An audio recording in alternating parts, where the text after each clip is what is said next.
suddenly I get wrapped up in the foreclosure crisis. And what I mean by that is I get notices of foreclosure. I'm dealing with servicers at the time. I'm watching everybody on television trying to figure out what's going on, and nobody is speaking to my experience.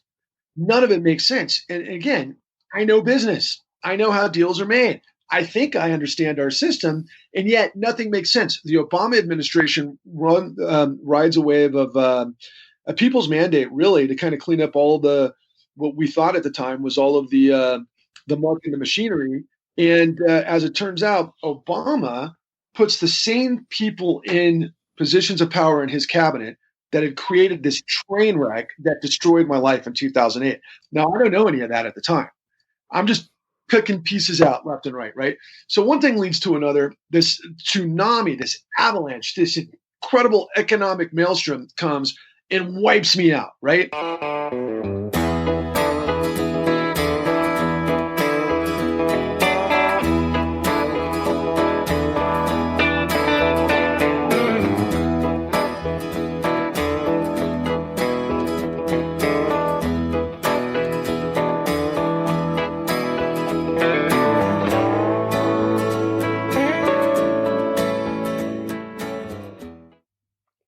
What's up? Thanks for stopping by the show. I'm the host, Sean Dustin. This is your first time listening. Welcome. If you're returning, welcome back. It's good to have you with us. Today is a episode which I've been promoting the new true crime documentary series, The Con. And today I'm doing a co-hosted event on another platform called the Ripple Effect podcast, hosted by Ricky Verandis, which actually was a previous, I want to say it was number 52, I believe. Don't even know my own catalog. How funny. So yeah, that's going to be, that was, his was episode 52, which is, when I had Ricky on my show. And what I had done is I had gotten an invitation to screen the series. It's a 5-part series, and then to interview Patrick Lovell. And I watched it before I watched it before I interviewed Ricky. And after we did the show, I said, "Hey, dude, there's this documentary series. You need to check this out, man. I mean, it's got a lot of good stuff in it, man." And so he did, and we decided that it'd be best for us to just do a combined effort and interview him together. That way, one recording, 2 platforms, and it also gives Patrick more time to do other things instead of having to do two episodes or 2 full hours, whatever it would have ended up being. So that's what I'm bringing to you today. Also what I would like to promote is his show, or actually the first episode of this series is going to be airing free on, I believe I'll have links to it in the show notes, but there was actually I think the Con Facebook page and also the Real Progressives Facebook page should be airing it as well. But all of the relevant information will be available in the show notes. It's mind-blowing what they uncovered and how implicit our own political system is in almost, I would say, just allowing this to happen, from deregulating to, all of the different things that have passed to like unravel. One of them is the Glass-Steagall Act, I believe, which is one of the last protections that we had from the stuff that happened in the Great Depression. FDR put in the New Deal, where they put a bunch of protections for the American people, taxpayers, to protect us from these big banks. And what I keep seeing time and time again, either from the Great Depression when they crashed it there to, maybe some of the other things that you can go through in our history from the, savings and loan, 2008 financial crash, everything that seems to be jacked up in our society, the common denominator of all of the major issues are banks, are the banks. I just don't understand it, man. And as a public or a population, we just seem to we're so busy fighting with each other over the dumbest stuff, whether or not to wear a mask or to not wear a mask. I mean, come on, man. There's so many other more important things that are happening behind the scenes. Like, you guys are, not everybody, but I mean, if you're out there and you're one of these people that is, at every turn taking the bait of division, wake up, man. Seriously.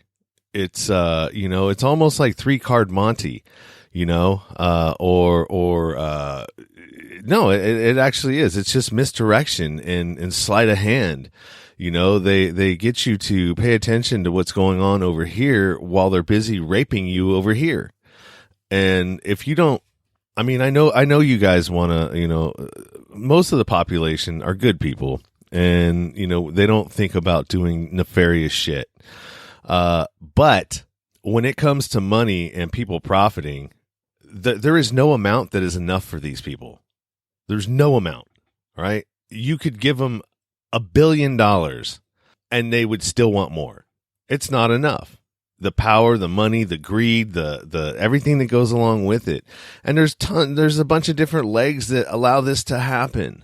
I mean, it's crazy when you really start digging into it, from the honey traps to getting the politicians to play ball with you. I mean, if anybody that doesn't know what a honey trap is, that's where, they take you out to a party or to something. They get you jacked up on a bunch of coke and get you on film, doing, either cheating on your wife or, just something that is going to be so detrimental if it is found out that they bend you to their will.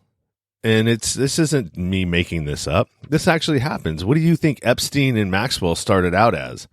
That's what it started out as, is a way for, I don't know who, if it was Israel or who was behind that, but I mean, Ghislaine Maxwell's dad was Mossad, so go figure. It's they just get you in compromising positions and they force you to play ball, and that's what Epstein and Maxwell originally started out as to bribe or blackmail, for science and some other of these technologies. For, I don't know exactly who they were working for, but I know that that's what it started out as. And unfortunately, they didn't count on Epstein being a perv. You know what I mean? And wanting to mess with underage girls. And so they kind of got, it's almost like they got high on their own supply and ended up screwing up the whole deal. So, I mean, this is real stuff, and it's all a part of it, man. It's like if you start going down the rabbit hole, you'll understand what I'm talking about.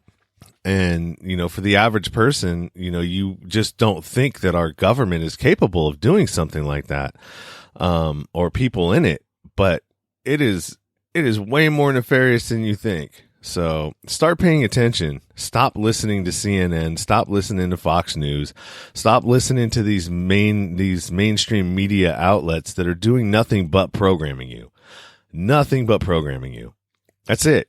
That's what it's designed to do. It's one of the 8 tentacles of the elite octopus that is controlling our society and controlling everything that happens in it. So, I mean, you can call me crazy, you can call me a conspiracy theorist, you can call me whatever you want. But,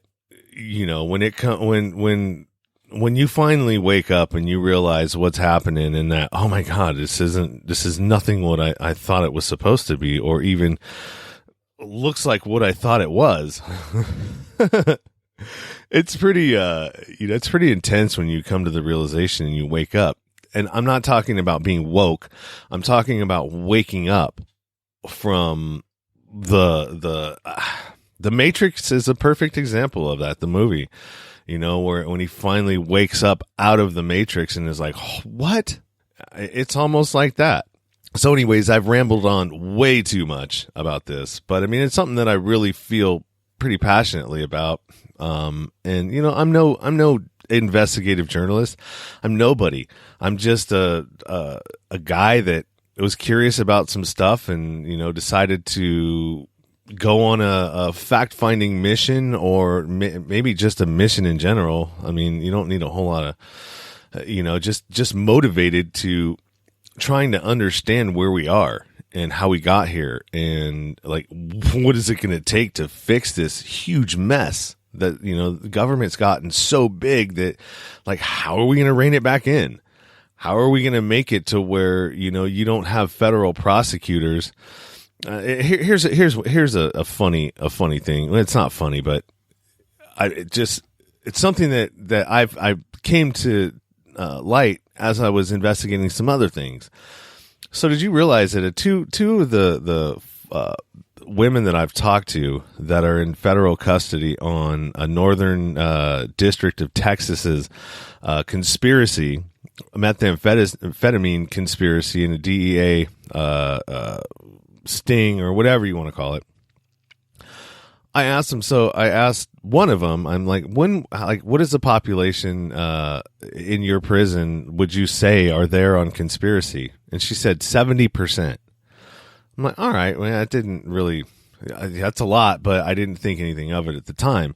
Then I talked to my friend Joe, who because I listened to his episode with one of the co-defendants of Melissa Veatch, and I'm going to be interviewing her, Ashley Simpson, and it's same thing. She said 70% when he asked her, like, they're not, this wasn't coordinated. So that's like a canary in the mine for me, right? 70% in 2 facilities on conspiracy, which means just hearsay. Something's wrong. When you've got a prison population that is majority there for non-investigative work, really. Like, what did you do? You went and you found seven criminals that were heavily motivated by a reduction in sentence to say whatever the prosecution wanted them to say in order to get the convictions. So I don't know how that system actually works, but I mean, to me, it seems like, you have this 2008 crisis that happened because people were just passing through mortgages, just to get them into mortgage-backed securities so they could, kill it on the back end of this implosion. Well, the commodity was mortgages, right? And getting as many of them in there as you could in order to package them up and then be able to sell them on Wall Street. So, I mean, it really didn't matter. It was just volume, right?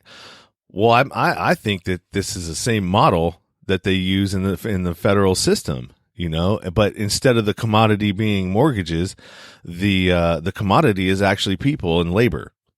And they're just rounding them up, slapping them in there with exorbitant amounts of time, doing no investigative work other than talking to people. But there's no evidence. It's just somebody said, hey, I think about it this way. What if your son or daughter, or family member for that matter, is a drug addict and they're struggling, and somehow, because somebody that they had talked to and maybe bought a gram or an ounce or something from them prior, and they get wrapped up in some conspiracy because somebody just said their name, and that's it, game over. What is that? I mean, that doesn't take any kind of investigative work other than somebody telling you a name, you going and getting that person, and then now you trying to flip them and get them to talk and give you some other names. And if they're an immoral person, they're going to give you some more names, and then you're going to add that to your indictment. So, I mean, where is the incentive, the incentive how are they being incentivized, as a prosecutor or a judge or something? But the end result is, especially in the federal system, is you get a longer sentence. I don't even know, man. And I'm going to dig into this a lot further, and I'm going to start paying closer attention to this because there's something wrong here. There's definitely something wrong here, and there's definitely something wrong in the Northern District of Texas, where they're handing out way more time than I think they are in almost any other district. And that's another thing that I'm going to check into too. So I think there's way more here. And sorry for going off on a rant, but there's way more here. And it's horrible that people that actually need help are just getting thrown away into the prison system where they can go work for Unicor for $1 an hour and support the prison industrial complex, which each facility is probably, profiting about 500 million, just on their Unicor deal. And that's, they're making $1 an hour, working 12-hour shifts. Even through COVID, they're not, they're forcing them to go in there and work, and then they're not letting them program in the prison. So everything is shut down in these prisons except for the Unicor. So because of COVID-19, well, you can't go to school and you can't go to do all these other things because of social distancing, but you can go work at Unicor because we can't stop that cash cow. Can't stop that. No. Your health and any of that other stuff that's associated with it means nothing. You need to go to work. Come on, man. I mean, it's almost obvious that you're slapping people with huge amounts of time to supply your labor force in the prison. And you're going to get them there for a long time. And you need to keep these people in there for, you need to keep a steady supply of workers in there because of people that are going home, people that get in trouble while they're in there and end up in the shoe. That's a body you got to replace. So you got to have a qualified stable of people that can just keep rotating in as prisoners get out or they get in trouble and they have to be replaced. So I don't know, man. Maybe I think everything's nefarious, but I've been there. I've been to prison. I've been to the federal system. I've, experienced a lot of these stories from even 2004. They were doing this. That's when I first got the knowledge that they were putting people in prison without evidence other than somebody's testimony, which isn't evidence. That's hearsay. So anyways, I think I've said enough. This, like I said, this is a great series, and this is, in my opinion, this should be the catalyst that wakes us up and gets us to unite as a population against corruption. Hashtag cancel corruption. That's the hashtag that I'm using when anything that I post social media wise that has to do with corruption or calling it out. And until we get rid of the corruption, none of these other things that are happening are going to matter. None of the Black Lives Matter movement, none of the All Lives Matters movement, none of the mask stuff, none of that's going to matter until we cancel corruption. Because everything that you see that's playing out in the streets, the civil unrest, all of this stuff that's happening is nothing more than a symptom of corruption and what happens at the bottom when the top gets out of line and they are out of pocket for real. I mean, and it just keeps getting worse, and the bigger it gets, the worse it's going to get. I mean, I hope I'm wrong, but strap in, man. It's going to be a bumpy ride for the next year. I hope I'm wrong, but I don't think that I am. Anyways, so without further ado, let's get to the show.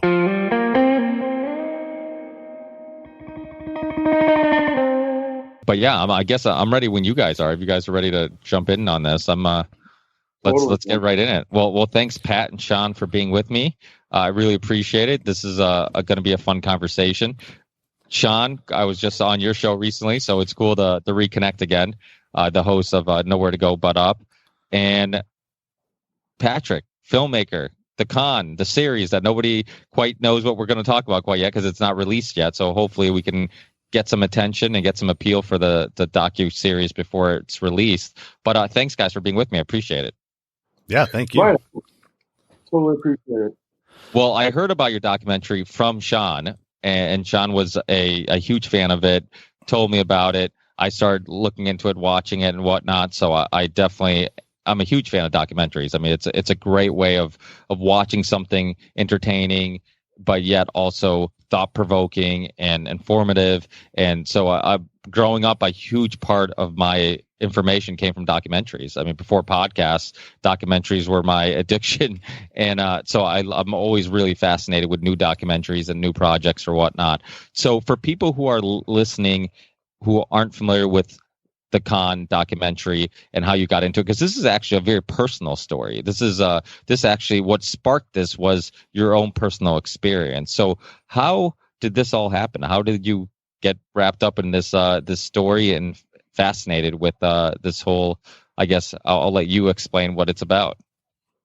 Well, sure. I appreciate that. And I had a brief conversation with Sean on the phone the other day, and it was pretty exciting because he fully got it and what it's all about. I mean, this is a multi-part series. And for your viewers out there, anybody who is paranoid about conspiracies, anybody who doesn't think that the system adds up to what their experiences are telling them, for anybody that has any interest in power, anybody who has any interest in actually how power works, either to the benefit or to the detriment of all of us, the Con answers these questions and then some. I think it's the most important story of the last 70 years, and not because I'm the filmmaker, it's because it's the truth. We live in a dystopia right now, guys. We live in a time where there's so much massive confusion. There's so much massive distortion. There's so much massive deception. And really, we live in an era where the body of investigative journalism is practically dead. Now, a lot of truth definitely lives online in the podcast if you talk to the right people, but how easy is it for people who don't have the facts to go on and talk at length about subjects they don't have any real knowledge of or any actual evidence of? So to get to your original question, I've been a producer for a long time. I've been a producer for over 2 decades. I've worked in Hollywood at Paramount Pictures and Warner Brothers, and I've done productions with some of the biggest names in Hollywood and entertainment and film and music and so forth. And that was just kind of my job. I was basically a go-getter, right? I make stuff happen. And that's what I do. And I'm an entrepreneur, and I came up, decades in the making. I came out of the 80s and I wound up being a professional in the 90s. And, that thing ran its course, and ultimately it ran right into a situation where I was a television producer on a show giving away houses all over the country between 2006 and 2008. I had a crew of about 70 people working on this production. We'd fly all over the country and we'd find great people with great stories. And the idea of the show was to give them houses. And it was like a makeover show, but it was calibrated to basically, it was an extreme home makeover, but it was in the same space. But the reason I tell you all of that is very important to the ultimate story. So in 2007, the executive production team that were paying for this, and we were distributed all over the country, in syndication. So what that means is we're like WABC in New York City, we're on KCAL in LA, a variety of other places in Chicago. So we weren't on the same network, but we were broadcast in major cities and and typically in prime time. So the executive producers of the show were very wealthy. They were out of Seattle. One day they're flying around on Gulfstream jets. The next day in 2007, suddenly they're going bankrupt. And I'm like, wait a second. I'm in a senior position on a television show after like 15 years of being in the business. So I'm a senior guy. I got, like I told you, we've got like 70 people on the broadcast. And, I know how to make deals, by the way. So I put deals together all the time. I know contracts. I understand how, the system is supposed to work, what's legal, what's not, all of those types of things. So I'm not a chump, right? And ultimately, I'm on this television show, and it wasn't the end all be all. It was kind of a means to an end for me, but it enabled me to get into a house with a young family. I was about to be 40 years old at the time, and I owned my first house. It was a nice house, but I got into a mortgage because I was making enough money to pay for the mortgage that was, put in front of me. It seemed like everybody was buying homes at that time. In fact, everybody I knew were at the bars every night bragging about how many houses they flipped, quite frankly. And I was like, wow, it's a pretty interesting situation. But a lot of it didn't make sense. And suddenly in 2007, this executive production operation that is flying around on Gulfstream jets one day is literally going bankrupt the next. And I'm like, what the fuck? Right? So that's the first sign of something bad's coming. The next thing I know, I'm literally not pulling in business for about a year. I decided to go off on my own. And I found a partner. It was amazing. I found a partner, a big developer guy, and very rich. And I, know a lot of wealthy people because when you do production and you hang out with rock stars and stuff like that, you tend to hang out with wealthy people. And I knew how to put deals together. And so I'm hanging out with this one guy, and his name is, it's not important what his name is, but he's a good friend of mine, great guy. And he agreed in principle to a long-term commitment with me as a partner. And I'm about to do the contract, and I get the offer back from him, and the ink's not dry. And suddenly, it's September 15th, 2008. What does that mean? Lehman Brothers collapse. Next thing I know, all of Wall Street's upside down. My life is going down the drains. Like, I can't even tell you how fast. I'm like going from living six figures, a year to literally nothing overnight because of this process. And suddenly all the money's vanished. Why? Because liquidity's gotten pulled out of the market, right? So I'm watching this stuff like on the edge of my seat, like, what the fuck is going on? And suddenly I get wrapped up in the foreclosure crisis. And what I mean by that is I get notices of foreclosure. I'm dealing with servicers at the time. I'm watching everybody on television trying to figure out what's going on. And nobody is speaking to my experience. None of it makes sense. And again, I know business. I know how deals are made. I think I understand our system, and yet nothing makes sense. The Obama administration rides a wave of a people's mandate, really, to kind of clean up all the what we thought at the time was all of the market and machinery. And as it turns out, Obama puts the same people in positions of power in his cabinet that had created this train wreck that destroyed my life in 2008. Now, I don't know any of that at the time. I'm just picking pieces out left and right? So one thing leads to another. This tsunami, this avalanche, this incredible economic maelstrom comes and wipes me out, right? Now, incidentally, a lot of your listeners are probably in the same exact position right now because we're about to go off the cliff again, but we'll get to that eventually. So I get spit out in the desert. I feel like I'm naked. I've got my family on my back. I'm trying to find refuge in ways to figure this out. There's nowhere to turn. It's like it's over. Right. So I end up walking up Little Cottonwood Canyon. I live in Utah, and I'm about to cash it in. We have a statement in Utah, in any place where they ski and snowboard. When you send it, that means you fly off a cliff. You're going to catch huge air. That's just part of our terminology, vernacular. And I got up there, and my life was over. I was in, 6 inches of tossing myself off a 500-foot cliff because nothing made sense. And I don't know how serious I was, but my life had ended up to that point. And I was almost 40 years old at the time, to give you an idea how long this process has been. And I sat up on top of the cliff, man, and I was like, you know what? Fuck this. I'm going to find out what happened. I'm going to figure this out. And this many years later, I did. And it's the largest criminal conspiracy and conspiracy of lies and cover-up in history. And we've got it with factual evidence of who did what, when, and how this whole thing fits. And that's what the con is. Yeah. Yeah. Well, you brought up Obama. I mean, I don't know if you saw the email that told, they had suggestions on who to put on your cabinet. It was all like Goldman Sachs people and whatnot. And I think it was from somebody from Goldman Sachs who said, hey, you should put these people on your cabinet. And then almost exactly as that list of suggestions, the same people were on his cabinet. It was, he basically are run by the bankers, and they're all run by the bankers. I mean, the bankers control throughout history. They've controlled everything. I mean, it's you got it right. But and I'm sorry to interrupt you, but I just wanted to pick up your point. So imagine, right? imagine like the ultimate criminal syndicate. Let's just talk about the Gaudis or, you know, any of those 5 major crime bosses in New York during the 70s and all of the, you know, the machinations of the power of the mob and all the stuff that they've been into forever, really, right? And how they operate. Imagine those guys literally somehow working it to where A, they get their guys at the head of the DOJ, and B, their guys at the head of the SEC in the Office of the Comptroller. So all of the top guys that are basically working for the big money to make sure the big money doesn't get taken down. And who's the big money in this instance? You just said it, right? The banks, right? Mm-hmm. But the banks ultimately, and this is a key consideration, they're made up of people. So it's the banks not committing crimes. It's literally bankers committing crimes. Well, that's the thing that bothers me about like this idea of like, oh, corporations are people.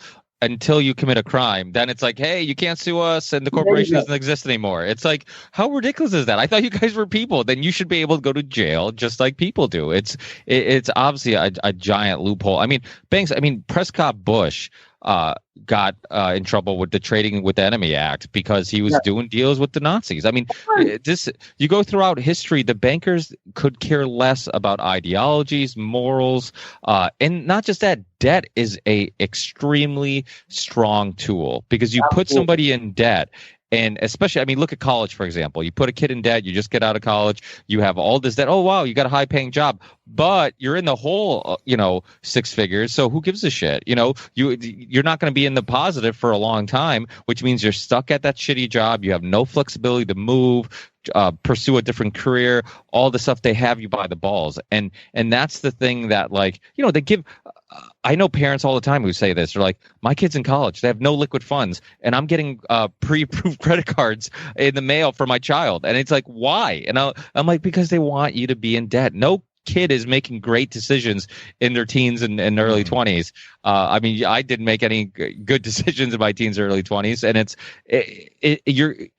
they know what they're doing. They're putting you in debt, and then you're stuck in this cycle of pay, this job you hate, you buy some material things to make you happy that's temporary, and then and then you go back to your shitty job and you create some more debt and you go back to your shitty job, and it really it can ruin people's life. And yeah, I mean, so your story, I think, touches a lot of people. You said that you lost everything. What specifically? Was it the fact, because during the housing crisis in 2008, a big thing was like, hey, these are your payments, monthly payments, and all of a sudden, like, that bank, overnight doesn't even own that loan anymore, and next thing you know, your payments and interest went sky high and you can't afford it anymore. Is that something that happened to you?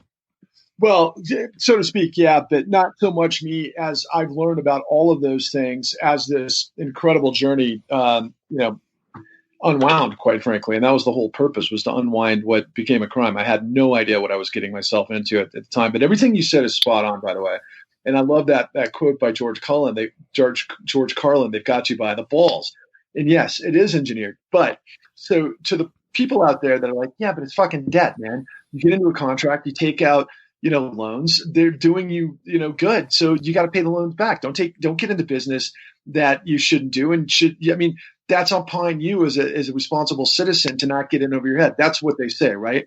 Well, okay, great. I can buy all that, but there's a bunch of different ways we can decouple all the stuff. But let's just start with the basics based on your question to me. I was that guy, right? They had me over a barrel. I had the 6 figures. I'm into a new house. I got the family. You need the income, right? And so when all of that went away, it was like, oh my God, my life is over. That's the American dream, right? I mean, at least that's what I was thinking I was living in at the moment. And it became my American nightmare. But, to further that point, though, in terms of what it led to and what I lost and how that motivated me, again, like I come from the 90s, right? So these 90s, but 2 films really set this up in terms of my thought process. The first was The Usual Suspects, when Kevin Spacey declared the greatest trick the devil ever played was to convince the world he didn't exist. Couple that with Denzel Washington and Devil in a Blue Dress when he was playing Ezekiel Rollins, and he said, I got tired of them pissing on my head telling me it was rain. They must have thought I was some kind of new fool. So what I had to deconstruct, right, is we're believed that we live in a nation of laws. We know that there's these institutions. There's the FBI. There's the SEC. There's the Department of Justice. There's a smorgasbord of alphabet soup acronyms that are regulators that are supposed to prevent what I was in the midst of, right? But as it turns out, they didn't act. Now, why could that possibly be? Because they were a part of it. Is that hard to believe? Not now, considering everything that I've known and everything that I've seen and where I've been. But you know where I think the problem does lie, though, is that people don't understand how our system actually works. There you go. You know what I mean? And things that I've been watching from, modern monetary theory and, with Jeffrey Ginter, and also Peter Schiff, what he's been talking about. I just recently watched the show on, the Rogan, his episode. And, where did he go? Oh, you still there, Pat? Yeah, guys, I just had to get up to close my window because there was some. Oh, okay. Noise. Yeah, and on the Rogan one. So, I mean, it's really what I'm coming to the conclusion that I don't know shit about how our system works and what the debt and how it actually, printing money in the fiat currency system, and how it's designed. I mean, I got a crash course this morning at 2:00 in the morning, watching, Peter Schiff explain it. And it, and I watched Jeffries and I'll give you some good documentaries to check out. James Corbett's Century of Enslavement, which is, the title is a great title because that's what we're talking about. Debt really does enslave you. And then also, you look at Ben Dyson wrote a good book on it. He's from the UK. He's been on my show. He talks about how, and then there's a Zeitgeist addendum. The beginning of it, they really focus on, and this was like, some influential documentaries in my life was the Zeitgeist movement and some of those documentaries. That documentary breaks down exactly how banks just print money that does not exist, and they and you can get into this, Pat, much better than I can. The banks don't they don't print the money. Well, not print money. I'm sorry. What I mean is they loan out money. I'm sorry. Right. Yeah, they loan out money that doesn't exist. Yeah. Conduit. And see, so you guys touched upon something that's incredibly important. You know what you know, right? And so I'm a college graduate guy. And that's what I was trying to paint out before. I come up, I'm a professional. I work at Warner Brothers and Paramount, wind up being a senior producer. I mean, I was by all, markings relatively successful. Trust me, I wanted to be a lot more successful. But the bottom line was I got played by the system. And the reason being is because in the end, guys, this is a crime story. Okay. This is a crime story of massive, massive volumes, right? This is like gazillions of times bigger than Watergate. This is gazillions bigger than anything that we've ever come to wrap our heads around because nobody did the work, particularly from the institutions. They did to cover it up, and I'll get to that in a minute, but also the media who could never even tie their shoelaces together. So there's been a potpourri of stuff that happened on the 2008 financial crisis, right? Some better than others. I think most people know the film The Big Short. The Big Short actually did, I think, a very nice job of trying to uncouple or decouple a lot of the issues that made up the story. But one weird reality is that it's categorized as a comedy. There's nothing, comedic about 16 million people losing their homes and what this thing led to with hundreds of millions of people that were impacted through pension loss and so much of the system rotted to the core. But what we need to be able to let everybody understand in this world, and in fact, I know from talking to you, Sam, or Sean, is the nature of criminality, right? So if for example, let's say you've got a wife that you're suspicious that's cheating on you. There's a completely different mindset of thinking she might be and trying to read things that you don't have evidence on, and then actually having the evidence, right? So we go from the situation of common knowledge to specific knowledge. And that's always the case, whether it's Harvey Weinstein and a 2 decades long, him getting away with systemic, rape, or Epstein for that matter, 2 decades of that.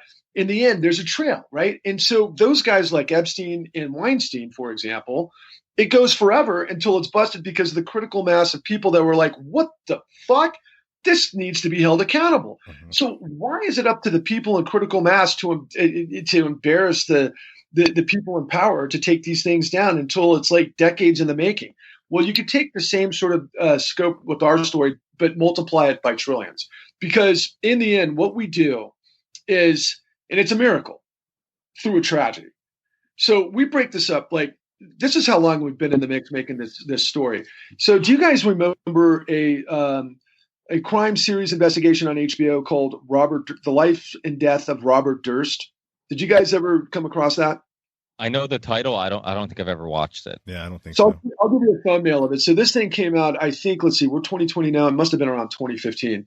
And my partners and I at the time were like, okay, you can't fit the immensity of the story that we found in the con that we unraveled into one 60-minute or 90-minute documentary. It's impossible.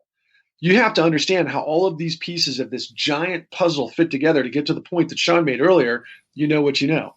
So you got to be informed. You got to really go on the journey to understand what this is all about. But most people aren't documentary people like yourself, Ricardo, from the sense that they want to learn. A lot of people want to be entertained, right? So you got this kind of convergence, and it's a bit of a dilemma. But as investigative journalism was dying in print because of the way commercial products work, and there's a whole lot of stuff that goes on with that, but suddenly there was this revolution in television with long-form investigation, starting with this show called The Life and Death of Robert Durst.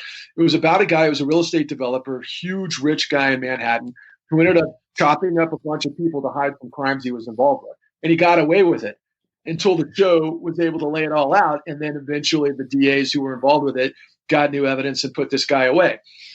In our particular case, what we realized was we had the story initially because when I pulled the thread, and because I'm an investigator and because I come from the 80s and 90s and I watched films like Oliver Stone and all of these others, I'm suspicious enough to know when I'm getting played, my metaphor earlier, right?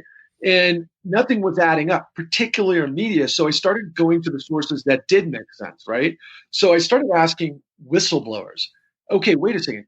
I saw you mentioned in this Matt Taibbi article, and you're talking about this, but it seems like there's a lot more. What can you tell me? So suddenly I'm getting the full diatribe, right? That doesn't appear in print. Now suddenly I find that whistleblower connects to another whistleblower. Oh, now I got two big pieces of the puzzle. Now that makes sense. What else is there, right?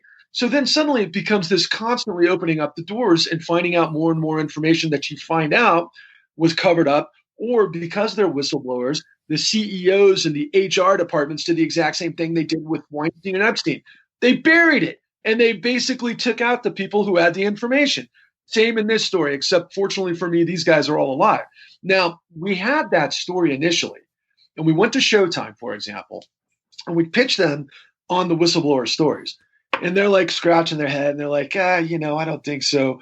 Go to Alex Gibney. See if Alex Gibney will executive produce it, and then maybe we'll talk, right? So I go to Alex Gibney. He's one of my heroes. He's one of the greatest, documentarians of all time. And I go with him with this mammoth discovery, huge information that you would think a guy like Gibney would be all over.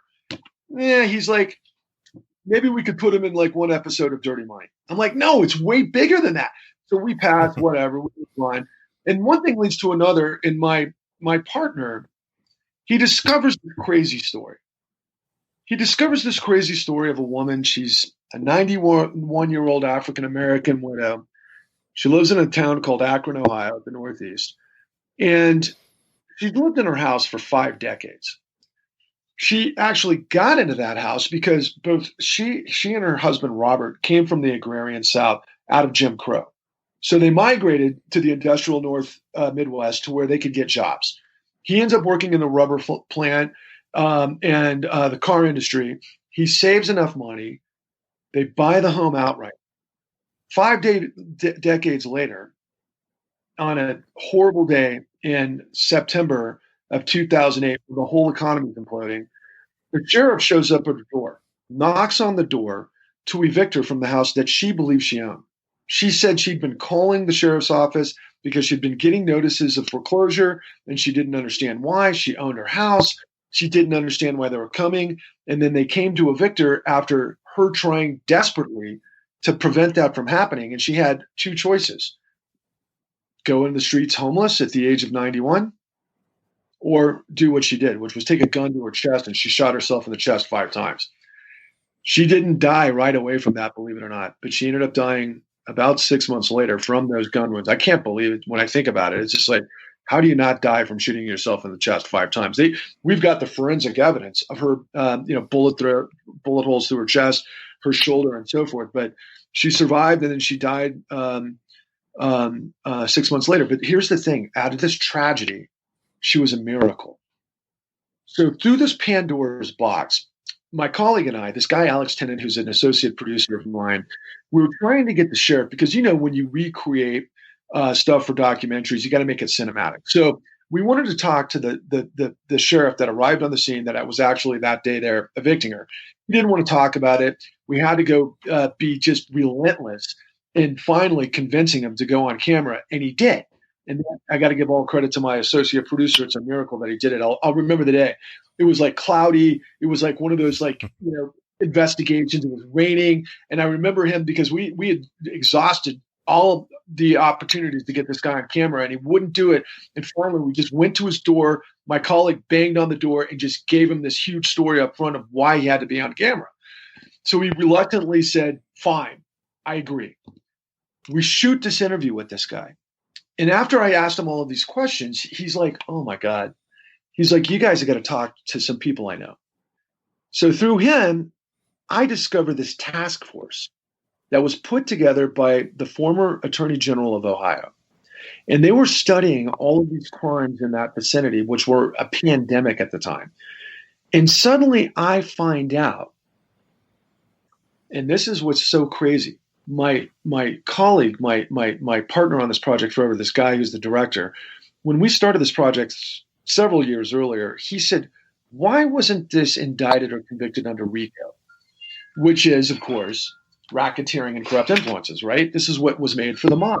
And we were like, yeah, that's it. Why didn't they do that, right? That was our question. So one thing leads to another. In this miracle through this tragedy, we find this task force got a RICO conviction for these crimes that were small levels of what was happening nationally. Okay? So what we found was the same crime that Ohio convicted of RICO, because there's a lot of pieces to this puzzle, were the exact same model that was happening nationwide, except the Department of Justice didn't take the CEOs out of Wall Street on RICO, did they? Mm-mm. Do you see a bit of a peculiar question? Why would it be possible to convict small level players, but not the heavies? Because those were the ones that were supposed to get sacrificed to satisfy the need, and the other people were let go. That's what it seems like to me. Because they own the system. Yeah. So, so this is a crime investigation. Everybody's in on it. Yeah. Okay, so you guys probably know that in finance, or if you're going to buy a house or a car or a student loan, there's different pieces of the puzzle. The way it works with home loans is you typically have a mortgage lender. And that mortgage lender is tied to a bank that lends, right? Some sort of financial institution. But in between, you have appraisers that give the appraisal of the home. And then you have underwriters that work for the banks. And all of that process is a stopgap to make sure that the home is the value that you're asking or in the vicinity based on all sorts of calculations in the industry. And B, that loans aren't going to get made that aren't good loans, right? So in the old days, the banks that were providing loans, like when we think about the loans, of the 50s and the 60s, you think of like a white guy in his suit and he's like giving a loan, and everybody wants, how magical is it to get that loan? You can get in your house, you can build your wealth, but most of that is predicated because you've got an income, right? And so you're a good risk for that bank. And when that bank loans you the money and everybody else the money, they're doing it because you're a good risk, because they know you can pay that loan back because they're going to carry you for 30 years or 40 years, right? That's the idea. That's not the world we live in now, and it hasn't been since really the late 90s. Maybe, quite frankly, a lot before that. But in terms of how it works, because like you so aptly pointed out, Sean, there's so many different pieces of the puzzle, because you have the way people get loans, but that's got to be funded from somewhere, right? In this particular case, it's funded by Wall Street banks. They provided warehouse loans to all of these lenders all over the country. So there were all of these lenders, what we call shadow banks, like Countrywide Bank or Ameriquest or Greenpoint Capital. They were all over the place. I'm not sure where you guys are located, but like in California, Ameriquest and Countrywide were everywhere. I remember. But they're lending institutions to basically get as many loans in the pipeline. And then they basically give those to investment banks. And all of these stopgaps are in between. So on top of like the people I've already mentioned, then you get into the situation where you have rating agencies. So millions of these loans were packaged into what we call tranches. And then they were sold upstream to Wall Street. And that means that they were sold to pension funds. So pension funds like, let's say, the fire department, the police department, the school teachers association, Ford Motor Company, all of those pensions are what we call institutional investors. And they're investing in a whole variety of potential investments that are supposed to have great returns. Now, at that time, nobody would have ever banked against the American home market. That was like the golden goose, right? Nobody got into a mortgage that they couldn't afford to pay back, and nobody would ever lend to somebody that they wouldn't pay back. But that all changed because it became about fees. It became about maximization of getting as many loans in the pipeline to send upstream to these pensions that supposedly had so much return, and it's all built on quarters. So the money's churning. People are like, okay, I got houses. I'm into a house. I'm flipping a house. I'm doing this and that. Is that the same thing if you're working in a factory for 40 years and you're in the same place forever? Are you a similar risk, do you guys think? No, I would. So if you got rid of the golden goose, which is, of course, the manufacturing, part of the economy, and people had jobs and they had longevity and they had value and they could own their homes and so forth. If you get into a Ponzi scheme and you're flipping things, is what we ultimately get into, you're going to train wreck the whole thing. But it's all predicated on fees, right? So the broker's getting a fee, the appraiser's getting a fee, the lender's getting a fee, the underwriter's getting a fee. Then the ratings agencies that are packaging up all those loans for Goldman Sachs, they're getting a fee. But they're all getting a fee to look the other way and to get the worst product in as fast as possible. And they all know it's going to blow. But they're all passing it along the way because as long as they get paid, they don't care what happens downstream.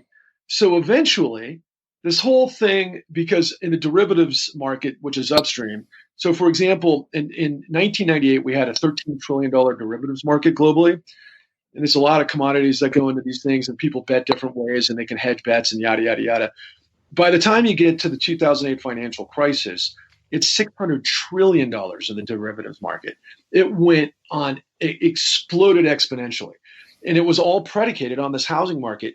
And then people started not paying their mortgages because they never should have got those mortgages to begin with.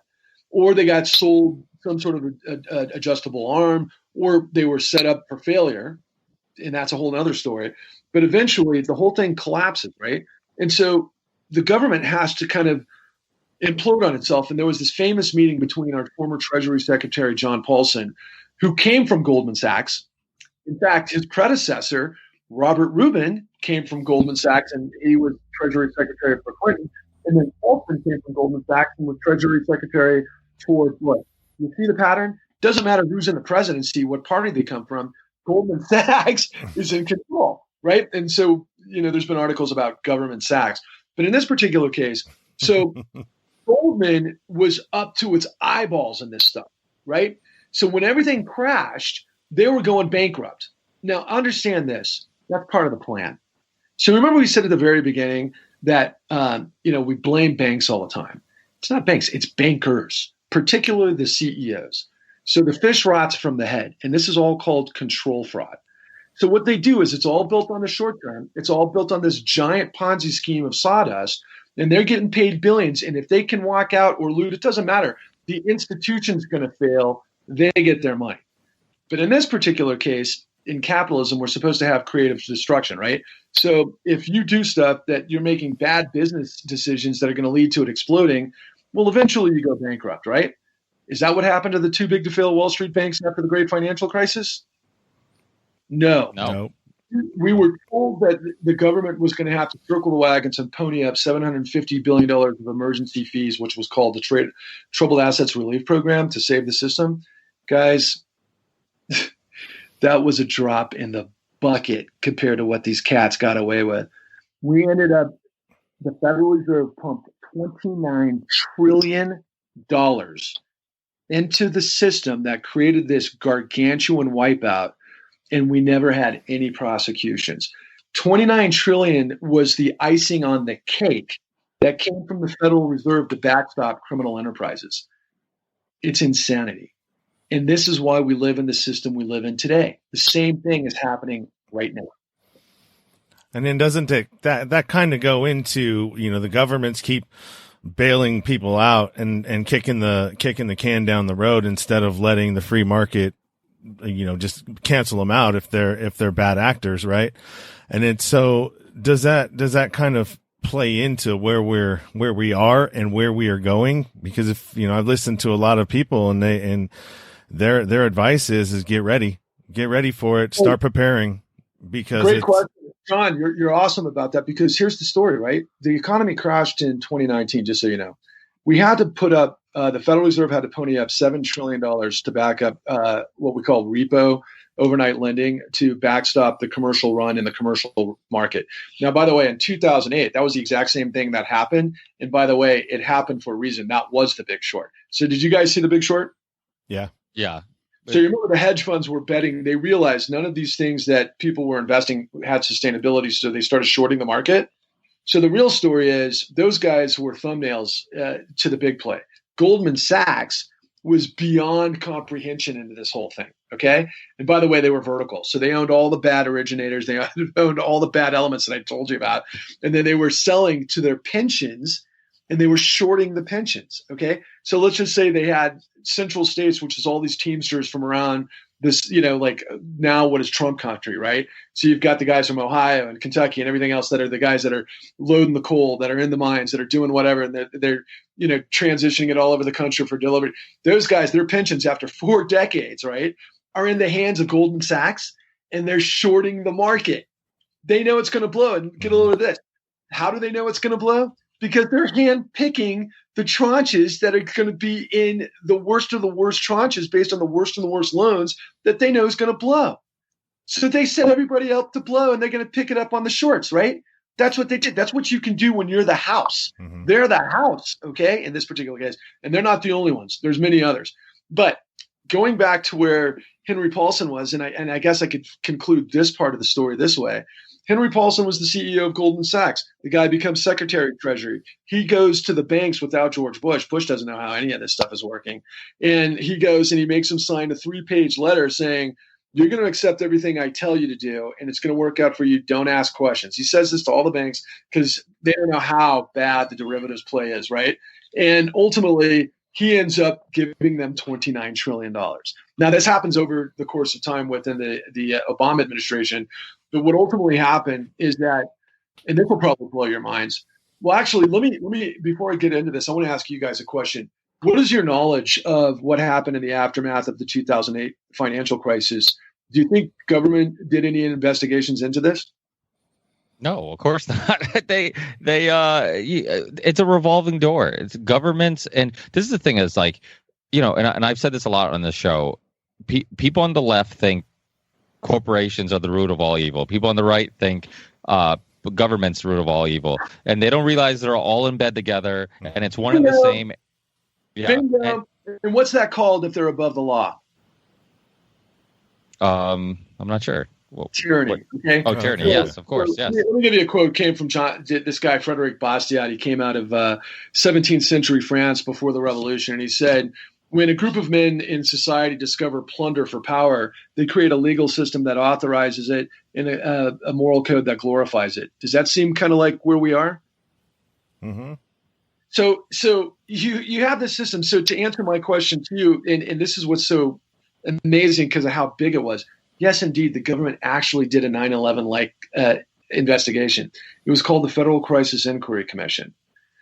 It had over 1,000 witnesses. It lasted for a year. It was bipartisan. and it ended up with 11 criminal referrals. We have on camera the guy who was the head of the so-called bipartisan commission, and they did 11 criminal referrals to the Department of Justice. And what he tells us on camera is that we thought this was just the beginning after everything I just told you. He said, this is Phil Angelides from California. We thought this was just the beginning. The Department of Justice buried it under Eric Holder. By the way, where was Eric Holder before and after his involvement in the Attorney General? And to your point, Ricardo? Where was Sorry, I'm talking fast, and I apologize. There's a lot of information.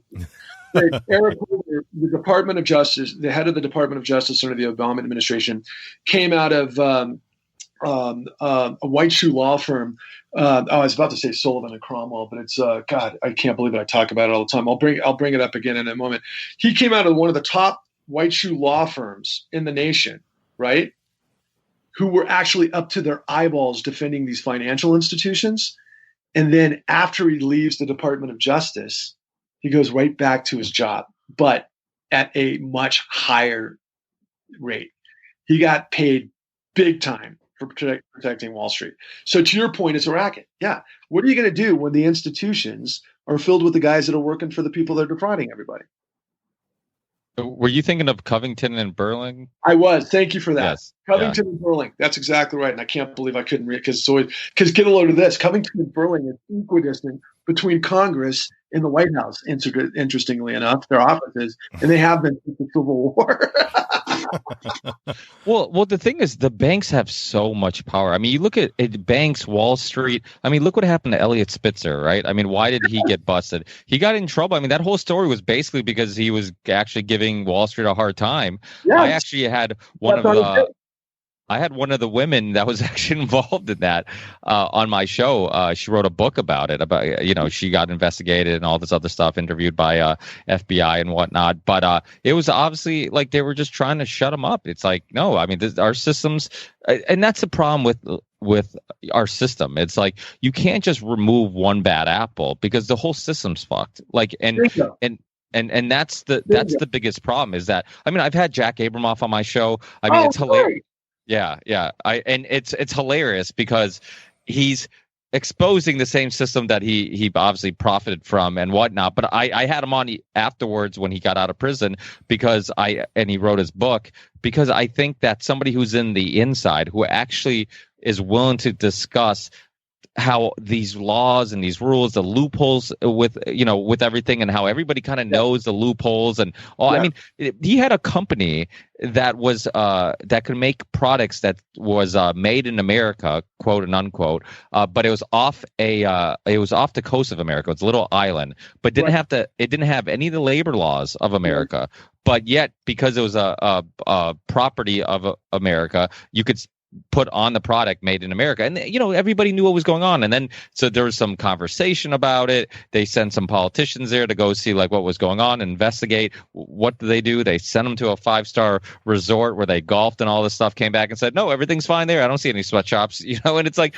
and that's the system. Like, the lobbyists write the bills most of the time. The language in the bills are like, here's the language, just put it in there. We'll make sure we get you some money. Don't worry about it. I mean, that's why you see during some of these debates where people will bring something up and said, hey, you sponsored this bill or you whatever. And a lot of times you're like, if they're quoting language in the bill, they look like they've never even read it, because usually they don't read it. They don't even know what the fuck they're approving or not approving. There's a great podcaster. She's been on my show a few times called Jen Brimey, and she has a show called Congressional Dish, and she literally reads everything and will dissect it. And she's said this over and over again. You can see the way people are going to vote on bills just by looking at who's giving the money. Like, it's almost consistent every time. It's so transparent now, though, right? I mean, so let me back up. First of all, I love your come from on all of this stuff. I mean, my gosh, Abramoff, holy shit! Alex Gibney did an amazing film on Abramoff, the United States of Abramoff, actually, and then he also Casino did Jack. Yeah, Casino Jack, and then he also did Client 9, which is Spitzer. Yeah, so Spitzers. Yeah. Spitzer, and Spitzer just spells it out, and he spells it out with 3 letters. Other people's money, OPP. if you can work with other people's money and build these LLCs, and you were talking about offshoring and outsourcing, that is definitely part of it. Now, we've done that stuff going back, God, what, to the 70s probably, maybe 80s, and it's gotten worse. And so that drives home what we reveal to the world. The whole thing is what we call desupervision, decriminal, the three Ds, deregulation, desupervision, and decriminalization.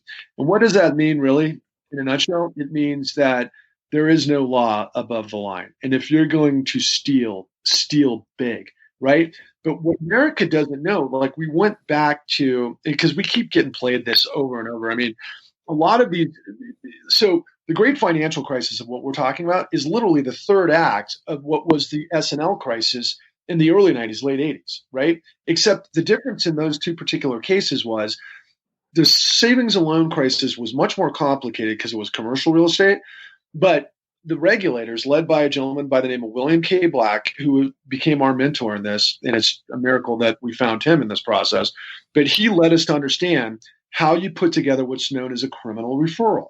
So we got to understand, and this is how we built our show, how you're able to get the evidence, put it together, and then create a criminal conviction. And they're called criminal referrals. And in the case of the S&L crisis, Bill did 30,000, well, his team, 30,000 criminal referrals to get over 1,000 high-level white-collar fraudsters, including the biggest bankruptcy in the United States at the time, a guy by the name of Keating, who bought several senators, to your point, at that time, including McCain. There were 5 senators at the time, the Keating Five is what they called them. And, these senators were protecting these corrupt bankers. Now, interestingly enough, and I'll mention this because I know you guys know about Epstein and the rest. Do you know what these guys did back then with senators to be able to coerce control? They'd invite them to parties in Miami and Las Vegas, get them all high up on cocaine and with hookers, and get it on video of them cheating on their spouses so that they knew how to control these cats when it came time to not let the regulators bust them. William K. Black worked through all of that, nailed 1,000 of them, and that was for a crime that was 180th the size of the 2008 Great Financial Crisis, which sent 0 people to prison. Although there was actually 2 people that went to prison. One was a Chinese banker that was in Manhattan who was like a fall guy, and of course he wasn't part of the crew and on the inside. and then there was some other small level type stuff. But none of the big guys went down. In fact, as we showcase in our show, especially when you get into episodes 4, Jamie Dimon met with President Obama 22 times while the Justice Department was investigating him. That's never been heard of. That's like Al Capone going to meet with who took down. Who was the great investigator back then for Al Capone? I can't think of his name. Oh my God, it's on the top. Elliot Ness. Elliot Ness, right? That's like that's like those guys getting together. So our other partner always describes to me, imagine, because this is all just corruption, guys. It's not rocket science. You just have to have the who did what, when, and how, and who let them get away with it, because they run the shop. They run the show. That's what we're all in the midst of. I feel like we're on a 747 that's about to go freaking down hard because they're going to collect insurance on it. You know what I mean? That's the scheme. As long as these guys can, fuck the brakes up, fuck all the tapestry up, they're going to let everybody go through the facade of a fictional economy, and then they blow it up. Why? Because they got the keys to the Federal Reserve. It's about to get blown up again. It has been since September.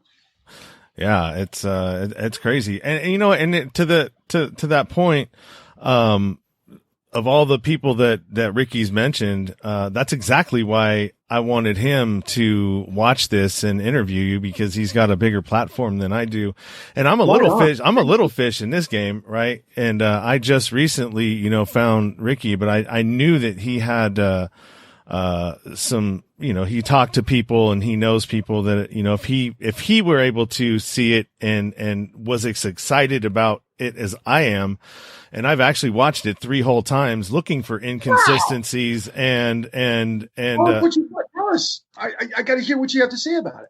Well, no, it was the reason why I felt it was much. Let everybody know how many hours this is. To put it in okay, that's 18 hours. It's about 18 hours the screener is, and it's 6 hours. How much cocaine did you need? None at all. I don't do that anymore. But that's the compliment a filmmaker can never have. You didn't need cocaine to get through 18 hours. No. Well, because it was done in such a way that the first time around, it was done in such a way that I could picture myself as, since I'm in a labor union, I'm a mechanical insulator by trade.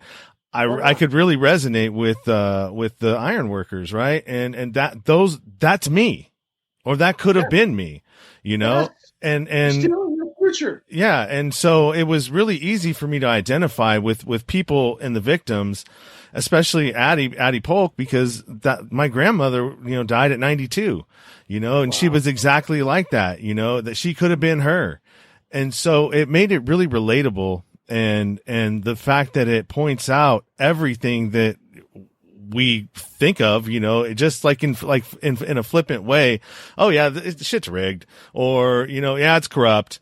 But it goes as like, okay, it comes in and goes out, as if it's like the normal, like the new norm, right? Because we don't have any way of knowing how the actual game is played and carried out. Absolutely. That's it. This is music to my ears. Thank you for saying that. Yeah. And so once it all kind of got put together, and then, through the process of me like taking charge of this and going, dude, I want to get this in front of Rogan. This is exactly what he Bill Black is the dude that he would like to talk to, because he answers everything he's been asking questions about since I've been watching him, and everybody else. Because media has failed. The question you got to ask yourselves is, and I want you to tell me more, but I just got to make this point real quick.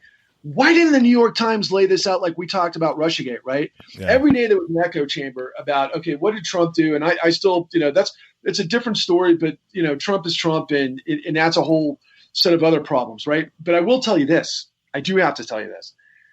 President Trump sues Deutsche Bank in 2012.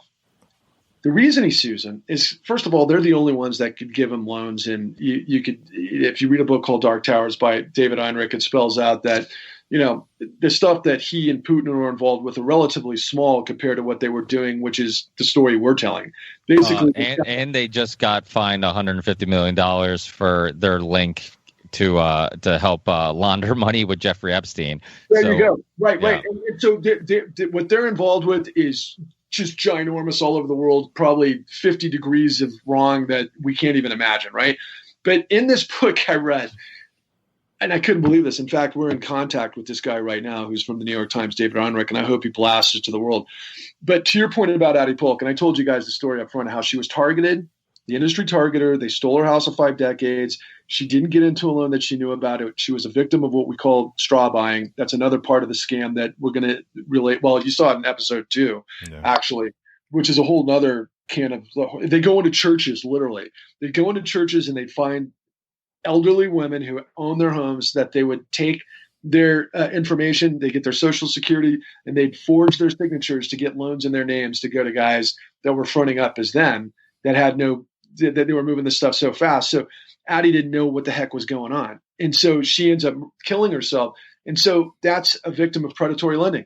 Can we all agree to that? Yeah, for sure. I mean, is there any problem with my setup there?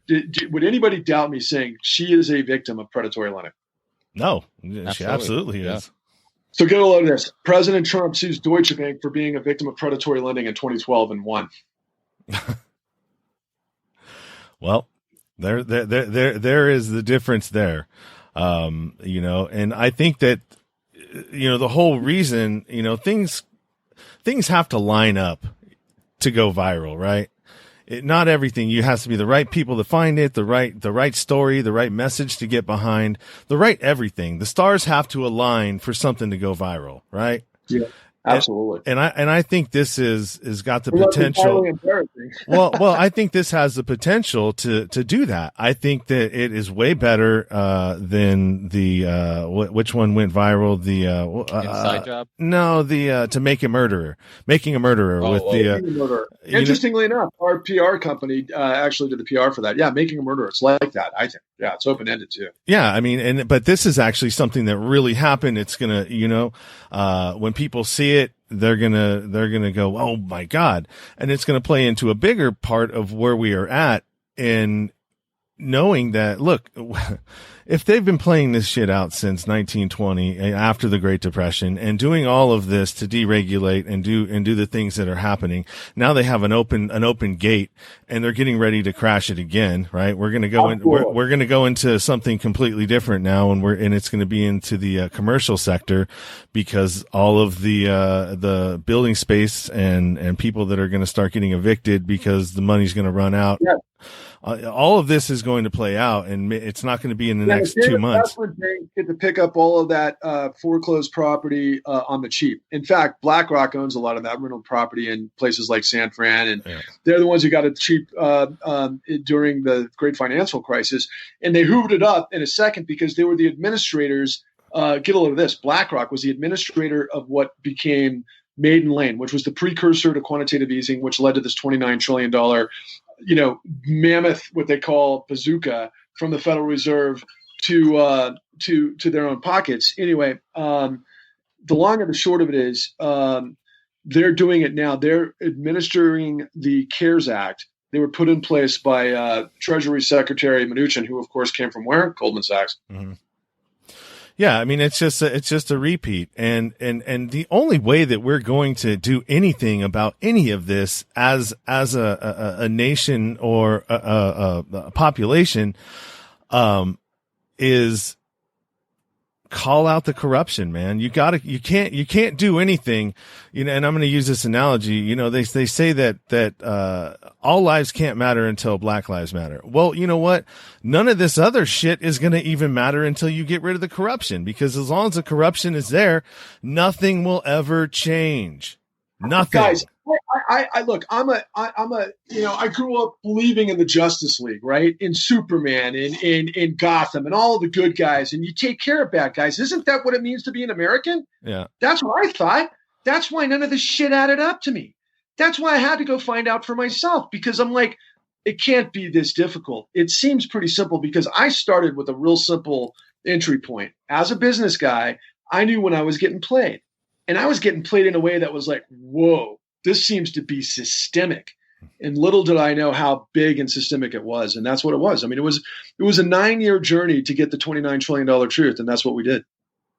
I mean, look at the vulture loans. I mean, I'm sure you guys are familiar with that. That these banks will go to these poor countries and be like, "Hey, we'll get you out of debt. We'll buy your debt and get you out of debt." And then they just control these countries. I mean, banks have so much control internationally, and I mean, look at the euro. I mean, how I was born in Portugal. I mean, there's a lot of conspiracy theories on how that was one step closer to like a one world government type thing, but it didn't benefit a lot of countries and it hurt a lot of countries. And I think anytime you give that many people power, it can be dangerous. The other thing too is we don't look at blue collar crime the same way we look at other crimes, and that's a huge issue. Blue collar crime the same way. So instead of shooting one or two people in a murder, they just wipe out tens of millions, and then they get away with trillions.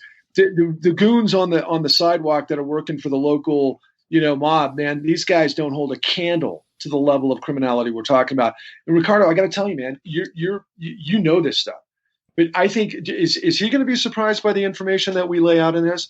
Sean, do you think? Because he knows it all, but he doesn't know the details. One thing I like about the documentary, and I haven't watched all of it yet. I'm still getting through it. Is I do like the fact that at least from it seems like there's a very there's character development, right? Like you open up with the suicide and all that stuff. And somebody like me, I love documentaries that are full of information and like are just hard hitting, like connecting dots or whatever. But somebody like my wife, for example, if there's not a story, if there's not characters, they just completely they're like, oh, I'm not interested. They just are completely, they lose interest. And I think sometimes you need to do that. I mean, some of my favorite documentaries are a little bit of both. Are ones that it's personal. I mean, I had Chris Bell on. I'm sure you're probably familiar with him. He did Bigger, Stronger, Faster, Prescription Dogs, and he talks about his own personal experiences with addiction and all that stuff, and telling that story while he's telling you the story of prescription, similar to this story, how the regulators and the companies that they're supposed to regulate are all in bed together and helping each other out. The FDA and big pharma, it's a revolving door like a lot of other departments. Yeah. He tells that story, but he also gives you an inside personal look at his life and other people's tragic experiences. And I think for some people, they kind of need those personal stories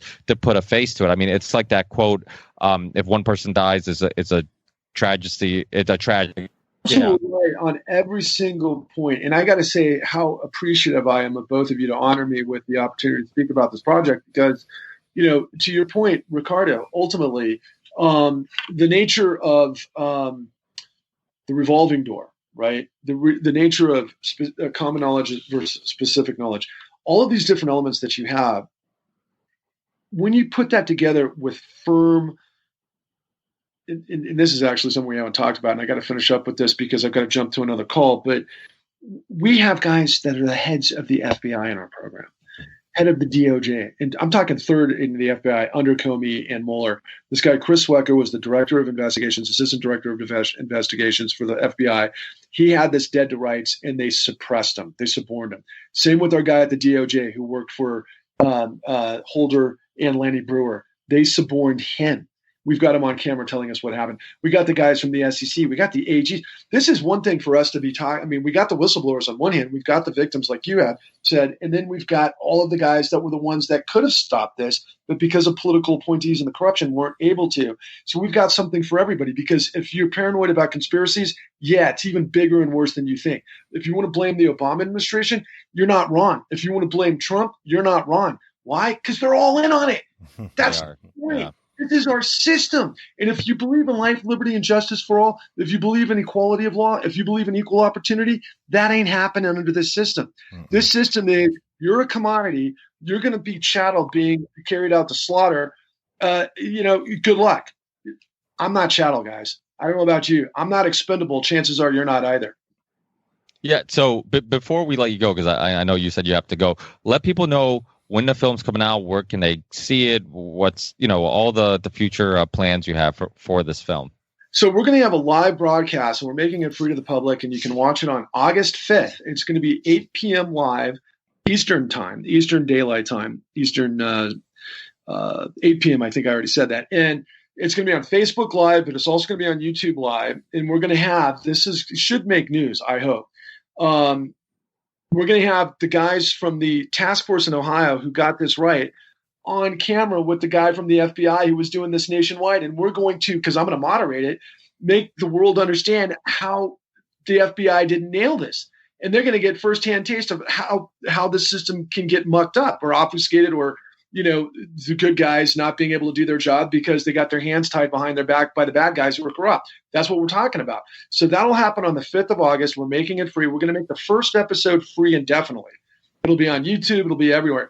Then we'll be on platforms everybody can download for $10 for the rest of the time. It'll be like on Amazon. It'll be on Apple Plus. More news to come. So go to www.thecon.tv and you can sign up for updates and we'll get you all of that information. But I will finish with this. We should be on Netflix, honestly. We should be on HBO, but we're not. Do I know why we're not? I don't necessarily. Do I know that they've seen the series? I think some have. In fact, Netflix just announced that they're going to give $100 million to Black communities around the country in wake of Black Lives Matter and that sort of thing. And we have a story of an African American woman who shot herself that leads to this Pandora's box of the entire system. It's a miracle through a tragedy. And you would think Netflix would be all over this, but they're not. But then you go, or at least they haven't made us an offer yet. And you go, well, how do they do their debt financing? Well, they get it from the same guys we're exposing. That's our system. And so we got to do a workaround until we're mainstream or however it's going to work. We got to glob on to the millions of people that have been impacted by this. I talked to the pensioners the other day. There's 4 million strong that are going to be involved with going nuts about this. Same with Black churches around America. And it's starting to groundswell, but we can't get the word out fast enough because, the system doesn't want this out. Well, yeah. So I'll put links to all that stuff in the show description on our YouTube channel so people can get easy access to the Facebook page, and I'll try to get your YouTube channel, where everywhere this film's going to be streamed live. I'll put those links there so people can watch it. And Sean, you want to let people know about your show and any upcoming plans you might have? Well, I'm just Nowhere to Go But Up podcast, and I talk about bottoms, life struggles, and how people get through them. And in Which between, is relevant. It's relevant to this because a lot of people are on the bottom working their way up because of this issue. Yeah. And so my show.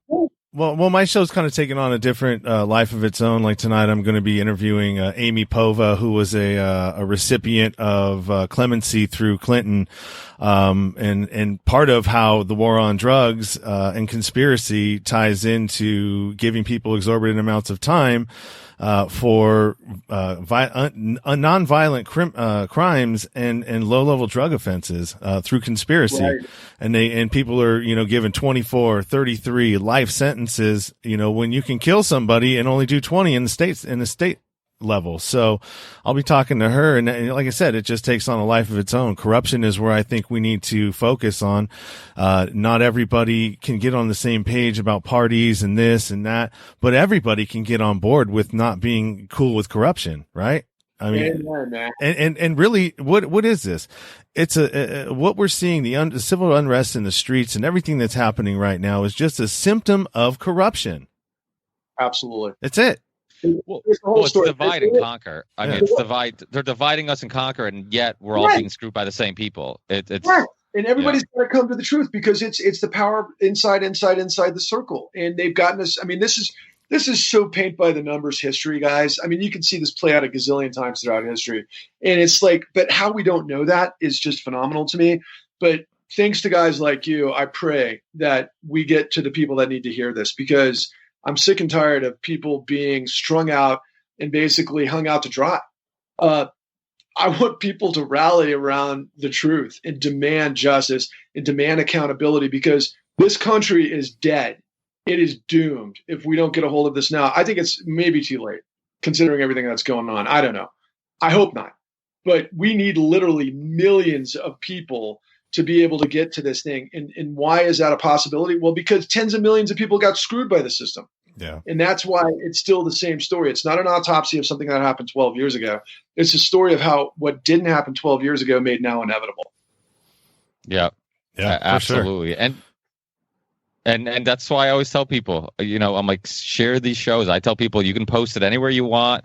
My shows are all about trying to get these conversations out there as quickly and as fast as possible. And obviously with all the, the big tech censorship, I know Zuckerberg was being talked to today about some of his biasness or whatever, but you need people to do their part in kind of just spreading these conversations, spreading documentaries, share these links with people. I call this podcast the Ripple Effect podcast because I truly believe in the ripple effect, this idea that we can all make a difference and we can all and you never know who you're reaching and how far that reach is going to go. So people listening, share the stuff. If you think this conversation is important, any documentary, anything, just share that stuff and try to open people's eyes, because we're all getting screwed by the same people, and they're getting us to fight amongst one another and making us think that we're much more different than we really are, when really, the people who are pulling the strings, they don't give a shit about our skin color or ideology, our race, our religion. They just care about money and power, and that's the only thing that they, that's holy to them. So you think it's one and the same, right? But it like Sean said at the very beginning, man. When you understand MMT, look, guys, I'll finish up with this note because I am just so grateful for you guys. But I really want your listeners to understand this. And same with you guys, and I hope, Ricardo, if you get a chance to watch it, that you'll let us know what you think. But listen, like I said, the Pecora hearing happened right after the Great Depression because FDR had the political courage to do it, which means that he reined power in. Because think about what happened in World War II, or what led up to World War II. Half the world went to communism, a lot of the world went to fascism, and we went to the law. and we won. And we won, became a force of good. And that's what I've always believed in. And that's what this is about. It's really good versus evil. Evil to me is deception. Deception. This whole system is deception.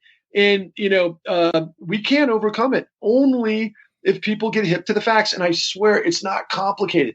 It's so easy once you know what's up. And hopefully there's more of us that aren't a part of the rot and want to be a part of the fix. And the only way that happens is the ripple effect. Yeah, well, it's funny you say that because in James Corbett's documentary, The Century of Enslavement, he talks about that, how like the idea that economics and the whole system is too complicated for a average person to understand. They do that on purpose. So you just think, you throw your hands up and you're like, well, I just don't get it. It's like, no, you're getting screwed. It's not that hard to get.